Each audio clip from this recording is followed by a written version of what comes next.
जी की मृत्यु हुई। गोती देवी जी को आज मिलेगा काशी घाट जाने के लिए चाहिए, इसलिए तुम ऐश्वर्य सिंगारवती सुरक्षा कर और यहाँ से देवा जी को लाश को लेकर काशी घाट चलो दाह संस्कार करने। स्वामीनाथ को लाश लेकर के काशी घाट में दाह संस्कार करेंगे।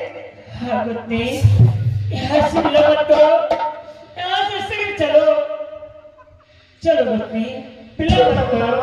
ठीक है दीदी, अगर आप बताती हैं तो मैं स्वामीनाथ को लेकर के काशी घाट अवश्य आऊंगी और काशी घाट में जाकर के स्वामीनाथ का मैं दाह संस्कार करूंगी दीदी। ठीक है, चलो यहाँ से। ठीक है दीदी, चलो दीदी, चलो शीघ्र चलो।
तो ही काशी घाट को जो बेटा कहलाता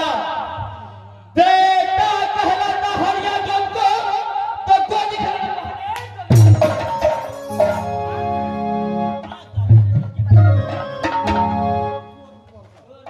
समय जब मैं काशी घाट के अंदर आता हूँ, मेरा काम है इस काशी घाट के अंदर एक भी राज चलता है उससे 3000 रुपया लेता हूँ। अगर उसे 3000 रुपया नहीं दिया उसको बाद करोड़ का भरोसा। इस काशी घाट का नियम है बिना कर के फटका काशी घाट का अंदर मुर्दा नहीं जाता है। ऐसे में अरे काशी घाट के अंदर पुवारी घाट पर मैंने 50 ग्राम को रखा था। इस समय 50 ग्राम को बुलाता हूँ, देखता हूँ 50 ग्राम के पास कोई लाश आया है कि नहीं। इस समय मैं 50 ग्राम को बुलाता हूँ।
अरे 50 ग्राम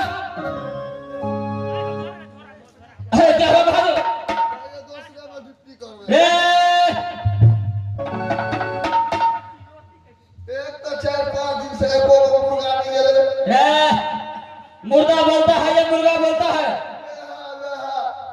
एक तो 4-5 दिन से मुर्गा नहीं है, 1 रुपया के आमदनी और ऊपर से ध्यान दिया क्या? अरे 4-5 दिन से एक भी मुर्गा नहीं आया बहादुर।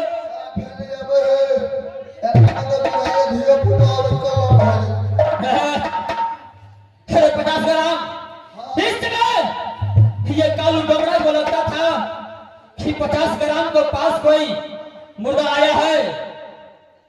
देखो 50 ग्राम मुझे दारू पीने का मन है, कहीं से तुम्हारा पास दारू है? हमरा पास तो दारू नहीं है। फिर क्या चीज है तुम्हारे पास? हमरा पास फाइटर है। अरे बहादुर, सबसे अच्छा वही लगता है, मुझे वही पिए वाला आदमी को फाइटर पिलो। अरे बहादुर, इस कालू जमुना को समय पे जो भी मिल जाता है, अरे हर जगह चल लेगा बहादुर।